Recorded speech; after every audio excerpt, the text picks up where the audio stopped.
சகோதரிகளே, இன்றைக்கு நான் உங்களுக்கு ஒரு நற்செய்தியை கொண்டு வந்திருக்கிறேன்.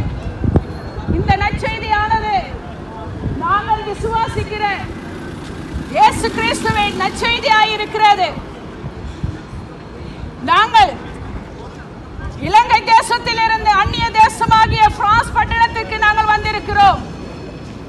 மிகவும் ஐஸ்வர்யம் உள்ள ஒரு நாடு, செல்ல செழிப்பான நாடு. எங்கள் தேசத்தை விட்டு, எங்கள் இனத்தை விட்டு, எங்கள் சகோதரிகளை விட்டு, இன்னுமாய் எங்கள் தாய் தகப்பனை விட்டு நாங்கள் தனிமையில் வந்திருக்கிறோம். இதன் நோக்கங்கள், நாங்கள் எங்கள் குடும்பம் நன்றாய் இருக்க வேண்டும், நான் உழைக்க வேண்டும், நான் என்னுடைய குடும்பத்திற்கு ஒரு சொத்தை சேகரிக்க வேண்டும், வீடு எடுக்க வேண்டும், நல்ல வசதியாக வாழ வேண்டும் என்பதே இந்த நோக்கத்தை. நல்லதுதான். ஆனாலும் என்னையும் உங்களையும் தாயின் கருவிலே உருவாக்கின ஒரு தெய்வம் உண்டானால் அது இயேசு கிறிஸ்து மாத்திரமே. அந்த இயேசு கிறிஸ்துவை நாங்கள் மறந்துவிடக் கூடாது. நாங்கள் அவசரமாய் ஓடிக்கொண்டிருக்கிற இந்த உலகத்தில் நாங்கள் வாழ்ந்து கொண்டிருக்கிறோம். ஆகவே இந்த வாழ்க்கையில் நிச்சயத்தில் கடைசி முடிவில் தான் தெரியும் எதை நான் சம்பாதித்திருக்கிறேன், எதை நான் கொண்டு போகிறேன் என்று சொல்லி. என்னுடைய தாய் என்னுடன் வர முடியாது, என்னுடைய கணவன் என்னோடு வர முடியாது, ஏன் நான் பெற்ற பிள்ளைகள் என்னோடு வர முடியாது. ஒரு குறிப்பிட்ட காலம் வரைக்கும் தான் அவர்கள் எங்களோடு பயணிப்பார்கள். ஆனால் என்னையும் உங்களையும் உண்டாக்கின தேவன் ஒருவர் என்று சொன்னால் அந்த இயேசு கிறிஸ்துவே, அந்த இயேசு கிறிஸ்து மாத்திரம் எங்களோடு பயணிப்பார். நாங்கள் இந்த பூமியிலே கண்களை மூடும் பொழுது இயேசுவின் பரலோக ராஜ்யத்தில் அவரோடு நாங்கள் இருப்போம். ஆகவே இந்த நிச்சயத்தை குறித்து நாங்கள் அறிவிக்கிறோம். இந்த சுவிசேஷம், இந்த நற்செய்தியானது இந்த உலகத்தில் உள்ள சகல ஜனங்களுக்கு உரியது. எந்த இனமன்று இல்லை, எந்த மதமன்று இல்லை, எந்த நிறமன்று இல்லை, அனைவருக்குமான சுவிசேஷம் இது. இந்த சுவிசேஷத்தை எப்படி பெற்றுக்கொள்ள முடியும் என்றால் இந்த பைபிளில் தான் பெற்றுக்கொள்ள முடியும். ஆகவே இந்த பைபிள் சொல்லுகிறது என்னவென்றால், நீங்கள் குடும்பத்தில் சமாதானம் இல்லாமல் இருக்கிறீர்களா? நீங்கள் இன்னும் வியாதியில் கட்டப்பட்டிருக்கிறீர்களா? சாபத்தில் கட்டப்பட்டிருக்கிறீர்களா? அதற்கெல்லாம் ஒரே ஒரு பதில் இந்த வேதாகமம் ஒன்றே. இந்த வேதாகமத்தில் இருக்கிற வார்த்தைகள் ஒன்றும் எங்களோடு பேசும், உங்களை உயிர்ப்பிக்கும், உங்களை நித்திய ஜீவனுக்கு கொண்டு செல்லும். இந்த உலகத்தில் காண்கிற அநேக புத்தகங்கள் இருக்கு, ஆனாலும் அவைகளுக்கு ஜீவன் இல்லை, அந்த வார்த்தைகளுக்கு பலன் கிடைக்காது. ஆகவே நாங்கள் வாசிக்கிற அந்த புத்தகமானது ஜீவனை தரும்.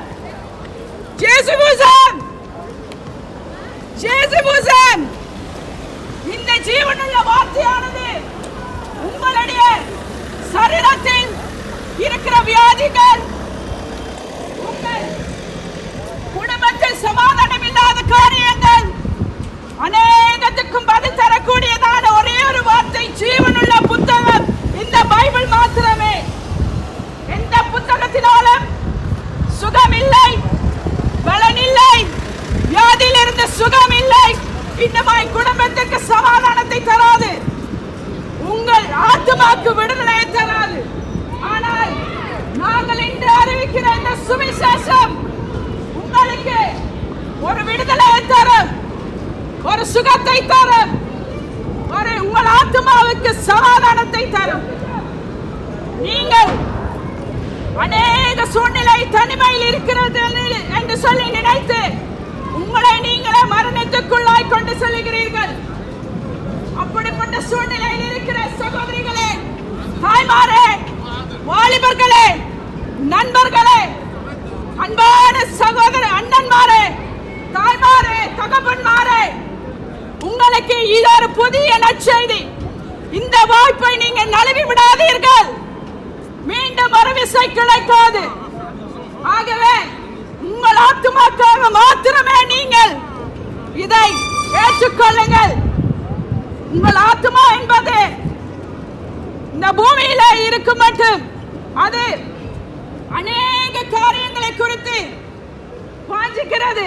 ஆனாலும் மரணம் என்ற ஒரு கட்டத்தில் நாங்கள் செல்லும் பொழுது அந்த ஆத்துமா தேவனுடைய ராஜ்யத்தில் கடந்து செல்ல வேண்டும். பரலோகம் நரகம் என்று சொல்லி இரண்டு காரியங்கள் இருக்கிறது.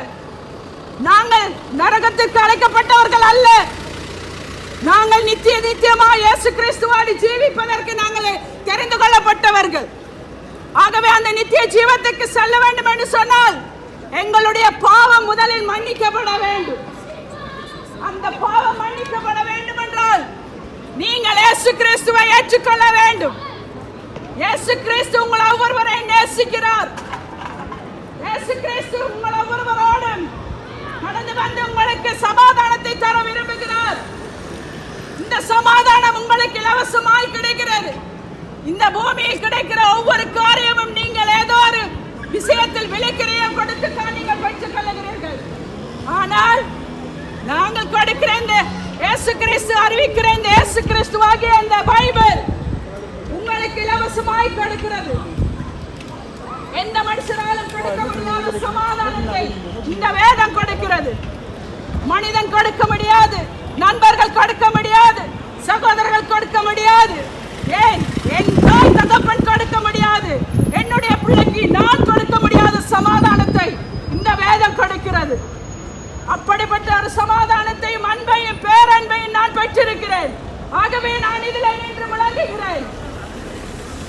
பாவத்தின் அடிமையில் இருந்து, விபச்சாரத்தின் அடிமையில் இருந்து, குடிபோதையில் இருந்து, இன்னுமாக உங்களுக்கு தான் தெரியும் உங்கள் அந்தரங்க வாழ்க்கையில் காணப்படுகிற பாவம், அதிலிருந்து விடுதலை வேண்டுமா? எனக்கு சமாதானத்தை தருபவர்கள் யார் என்று நீங்கள் ஏங்குகிறீர்களா? ஆகவே இந்த வேதம் உங்களுக்கு கிடைக்கிறது. நாங்கள் இன்றைக்கு அறிவிக்கிற நற்செய்தி கொடுக்கிறது. இயேசு கிறிஸ்து என்கிற இயேசு தேவன் உங்களுக்கு கிடைக்கிறார். எனக்காகவும் உங்களுக்காகவும் இந்த பூமிக்கு வந்து தன்னுடைய சரீரத்தை சிலுவையிலே கொடுத்து, அதுவும் சாதாரணமாக அல்ல, சாட்டையினால் அடிபட்டு தன்னுடைய சரீரத்தை இரத்த வெள்ளத்துக்குள்ளாய் ஒப்புக்கொடுத்து எனக்காகவும் சிலுவையில் மரண பரியந்த கடந்து சென்றார். ஆனால் மரணித்தார். இன்றும் என்றும் எப்போதும் ஜீவிக்கிற தேவன் உங்களோடு இருப்பார். அந்த சமாதானத்தை நீங்கள் பெற்றுக் கொள்ளுங்கள். தேவன் உங்கள் ஒவ்வொருவரை நேசிக்கிறார். இயேசு கிறிஸ்து உங்களை நேசிக்கிறார்.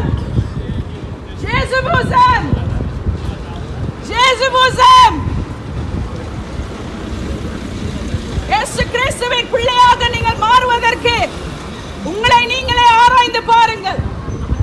எந்த சூழ்நிலையில் இருக்கிறோம் என்று சொல்லி அந்த சூழ்நிலையை மாற்றுகிறவர் என் தேவன். உங்களுக்கு விசா இல்லையா? வீடு இல்லையா? இன்னுமாய் குடும்பத்தில் சமாதானம் இல்லையா?